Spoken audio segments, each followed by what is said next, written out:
I'm Courtney Smith. And I'm Elyse Sharp. And we are two nerds who are here to make Shakespeare easier to understand. In this podcast, we will explore as many dimensions to Shakespeare's plays as we can by looking at the text, examining the historical context in which the plays were written, and how his plays are viewed through modern lenses of feminism, racism, classism, colonialism, nationalism, ableism, all of the isms. We will discuss how his plays shaped both the past and present, and, as theater makers, how his plays can be responsibly performed today, all while trying our best to approach his works without giving in to bardolatry. So, Shakespeare anyone?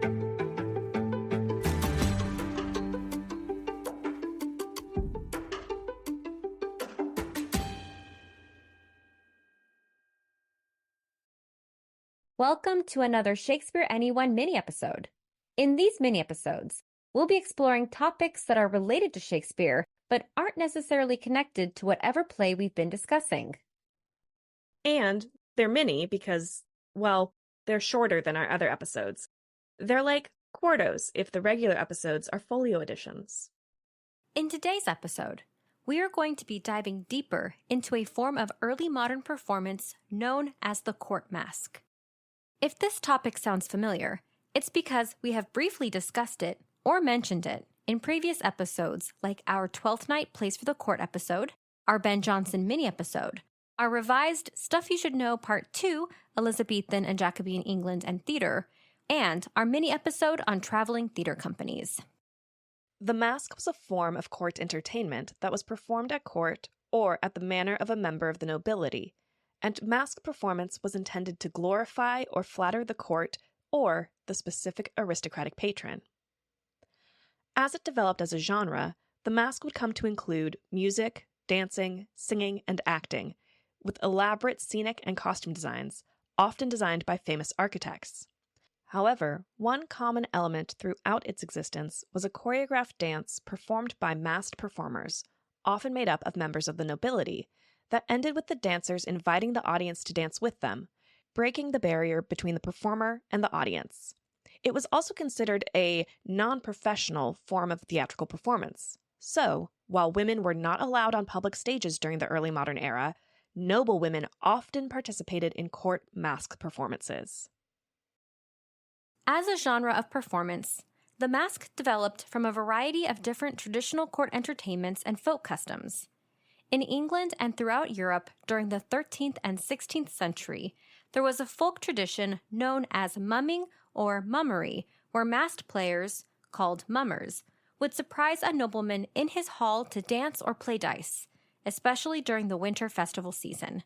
Some early examples of this form of revelry are the ludi, which featured masked dancers wearing animal heads and entertained Edward III at Christmas 1347. 30 years later, in 1377, the future Richard II took part in a mumming performance at court. During this mumming, a group of 130 Londoners wearing disguises visited the young prince, played at gambling with him over jewels, they used weighted dice to ensure the prince would win, then ended their visit with the dance between the mummers and the members of the court. These medieval English mummings, also more generally referred to as disguisings, were often attached to other forms of court entertainments, such as, quote, pageants, mimed tournaments, allegorical dialogues, and interludes, unquote, as well as the Morris or Morisco dance. The former was performed by the villagers, while the latter was performed by members of the court. During the 16th century, these courtly entertainments became increasingly elaborated, formalized, and merged together, inspired by similar performance styles from the courts of Italy, the intermezzo and the trionfo, and France, the ballet de cour and the masquerade. The term masque was first used by Edward Hall, a historian and author of Hall's Chronicle, which would later be a major source for Shakespeare's history plays. Hall used the term in reference to the events of Twelfth Night, 1512, quote, when Henry VIII and 11 gentlemen arrived at court in disguise after the manner of Italy, they encountered the ladies, danced and commoned together, as the fashion of the masque is, then took their leave and departed." Unquote.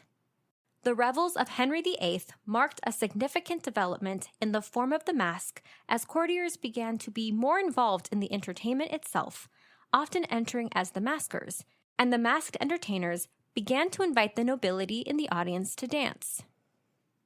Beyond the Twelfth Night 1512 festivities, Henry VIII often took part in court masques himself, and Henrician-era revels were notable for introducing floats or triumphal cars, think Tudor-era parades, into the scenic pageantry.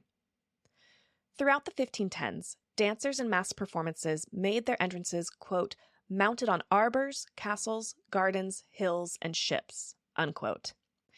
Henry also created the role of the Master of Revels, someone who would be responsible for coordinating court entertainment. This role would expand to be central to the professional Elizabethan stage through 1642. For more on the Master of Revels during Shakespeare's time, check out our mini-episode on Shakespeare's Globe Theatre, our Stuff to Chew On episode from our A Midsummer Night's Dream series, our mini-episode on Ben Jonson, and our Stuff You Should Know episode on Elizabethan and Jacobean theatre. Henry's successors did not maintain the same extravagant masking as Henry did, as they, quote, were more financially cautious and did not participate in the disguisings themselves, unquote. During Elizabeth's reign, while masks continued to be commissioned, plays performed by professional actors became the typical form of court entertainment. During the late 1500s and early 1600s, the mask performance continued to develop as a form as the dances became increasingly complex and highly choreographed, possibly influenced by Italian balletto. In parallel, the masque also evolved in its literary form during the late Tudor and early Stuart period. By the time of Elizabeth's reign, the masque was filled with, quote, classical references, Petrarchan sonnets, and other recognizable literary conventions, unquote. During this time, the masque's text evolved to no longer be dependent on its production, or staging, and had a central story the audience could follow through the entire night's entertainment, and introduced the anti-masque, which allowed for characters and plot material that allowed the main masque to reach a resolution. This development is credited to Ben Jonson, and you can hear more about him in our mini-episode about him. James I and VI returned the court revels to the lavish festivity of Henry VIII's reign. The winter festival season ran from Christmas to Shrovetide, also known as Carnival, or the period of the Christian liturgical calendar that precedes Lent. Each festival season saw at least one masque, a round of plays, banquets, and gambling. The biggest day of celebration during this season was Twelfth Night. Quote, but masques might also be staged on New Year's Day, Candlemas, the Feast of the Purification, February 2nd, and Shrove Tuesday, unquote. The rest of the winter season was filled with other ceremonies, such as weddings or the creation of new dukes or earls, that were also paid for by the crown and were accompanied by special masques. While King James did not dance in court performances after his arrival in England, the performances of masques during his reign were led by members of the royal family or their high-ranking servants. Queen Anne, for example, appeared in 6 different masques between 1604 and 1611. Prince Henry commissioned 3 festival masques by Ben Jonson between 1610 and 1612, and Prince Charles appeared as a main performer in masques from 1618 onward. After King James died, Charles I continued staging masques at court as well. The Stuart masques were, quote, always elaborate spectacles, and typically involved sumptuous scenic display and glittering costumes, as well as music, and actors and singers. Every performance used a sizable company of professional artists, unquote. Sets would be designed by professional architects like Inigo Jones. Maskers would be costumed in silks and other expensive luxury fabrics. In 1610, the typical masque budget was around £2,000, or just under £500,000 in 2025, as adjusted for inflation. It was seen as honorable to spend these vast sums of money on entertainment for a single night as a way to show off the power and wealth of the new royal house. In fact, in 1604, the Privy Council advised James that canceling a masque to save money would be, quote, more pernicious than the expense of 10 times the value, unquote. As Britain sought to be seen as a European power, the masque served as a form of artistic advertisement of the new British state. But Shakespeare never wrote a court masque. He only incorporated them into 2 of his plays. James Shapiro recounts in his book, The Year of Lear, Shakespeare in 1606, how Shakespeare was likely inspired by a real court masque. King James commissioned Ben Jonson to write for the marriage of Robert Devereux, 3rd Earl of Essex, and Lady Frances Howard, daughter of the Earl of Suffolk. The court masque is called Hymenaei, and it is about a young marriage. It features courtiers who represent the humors and affections, court ladies who represent the power of Juno, as well as spectacular dance and stagecraft. The costumes, sets, and scenic effects were designed by Inigo Jones, and the music was composed by Alfonso Ferrabosco. Thus, Hymenaei was a nuptial masque performed for a court wedding. But marriage was a powerful political metaphor, and staging a wedding was taboo. And, as Shapiro reminds us, Shakespeare's comedies always end with marriage betrothals, not wedding ceremonies. So, Jonson's court masque worked around this by depicting an ancient Roman wedding ritual, rather than a Jacobean Christian marriage. The play opened with a, quote, multi-layered argument for political union, for marriage as sacrifice, and against the cult of virginity, unquote. Perhaps a memory of the unmarried and childless Queen Elizabeth.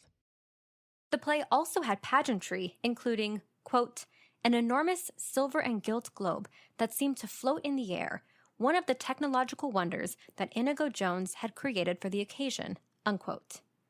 Partway through the masque, Jonson, quote, inserted himself as the controlling genius of the masque, turning the globe and controlling the 8 maskers, unquote.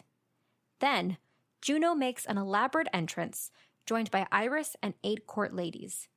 The men and women join together for, quote, an elaborate dance culminating in their spelling out the names of the young married couple in choreographed steps, unquote.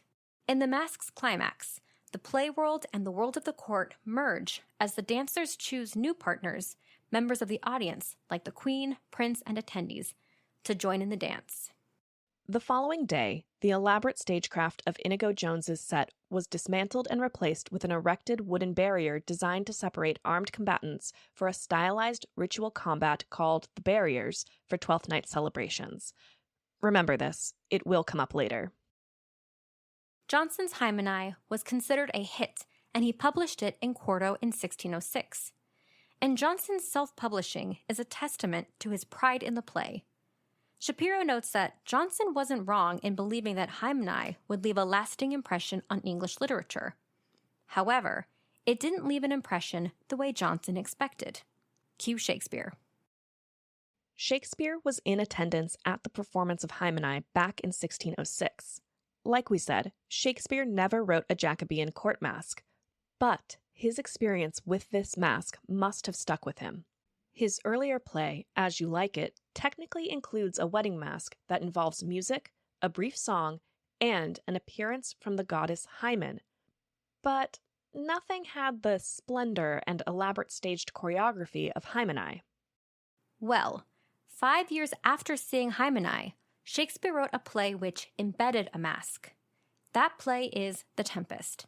The Tempest was written to be performed at the indoor Blackfriars Theatre, and it was also performed at Whitehall Palace on November 1st, 1611. The Court Masque in Act 4 is a nuptial masque designed by Prospero after the betrothal of the young lovers Miranda, daughter of the exiled Duke of Milan, and Ferdinand, the son of the King of Naples. Prospero commands Ariel and other spirits to join a masque about young marriage that heals political rifts. Sound familiar? And there are other similarities between The Tempest and Hymenaei. Iris, the goddess of the rainbow, and Juno are prominent features of both masques.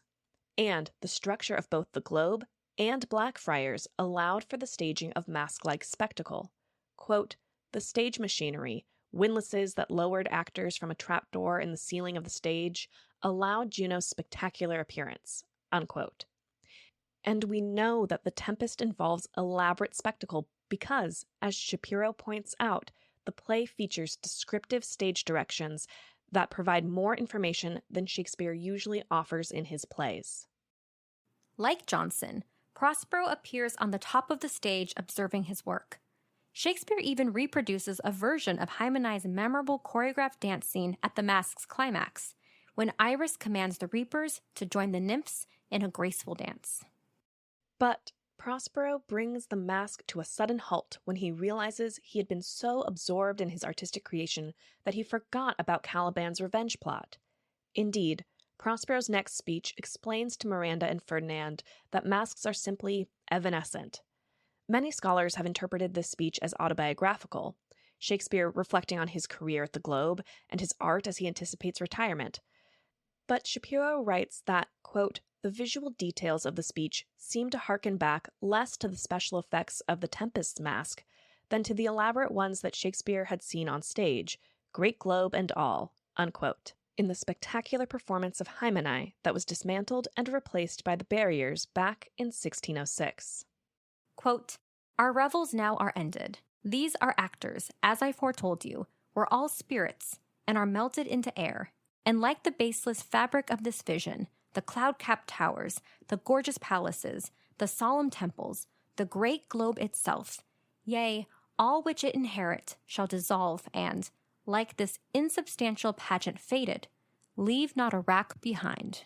Unquote. This spectacular vision was here one moment and gone the next, as if it never happened. Perhaps by referencing Hymenaei, Shakespeare's The Tempest wrestles with his view of the political and artistic role of the court masque in society. He seems to be critiquing the masque's limitations compared to public stage plays, i.e., his own plays that often challenged audiences versus the masques which flattered and glorified their audiences, the court. Or is this allusion a critique of the political unity on both the fictional island and real-world England? Indeed, the court marriage of Essex and Frances Howard was not a great union. It was annulled. Nostalgia for Elizabeth was growing, and the debate about English and Scottish unification was causing fissures in national identity. Jonson's quote-unquote union from Hymenaei never came to fruition. Is it one of these? None of these? All of the above? I suppose we'd need a time machine to ask Shakespeare himself, but we can at least know that these appearances of Roman gods at weddings in As You Like It and The Tempest are not simply random creative choices by a genius with a quill. And that's the influence of court masques on Shakespeare's plays. Thank you for listening.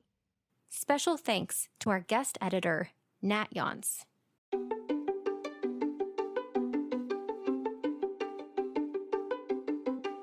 I'm Kourtney Smith. And I'm Elyse Sharp. This is Shakespeare Anyone? Thank you so much for listening to Shakespeare Anyone. Works referenced in this episode are available in the episode description. Our theme music is Neverending Minute by Sounds Like Sander. If you would like to support us, visit shakespeareanyone.com/support or check out the links in our episode description. You can also hit the subscribe button, like us, leave a comment, write a review, share us on social media, tell a friend about us, all the things. We'd appreciate it. For more, you can visit our website, shakespeareanyone.com, or follow us on Instagram at shakespeareanyonepod. Now, because you listened all the way to the end of the credits, here is a completely random Shakespeare quote for you.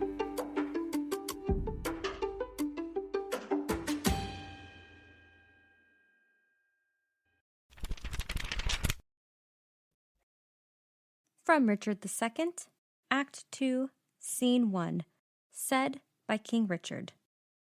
And, for these great affairs to ask some charge, towards our assistance we do seize to us the plate, coin, revenues, and movables, whereof our uncle Gaunt did stand possessed.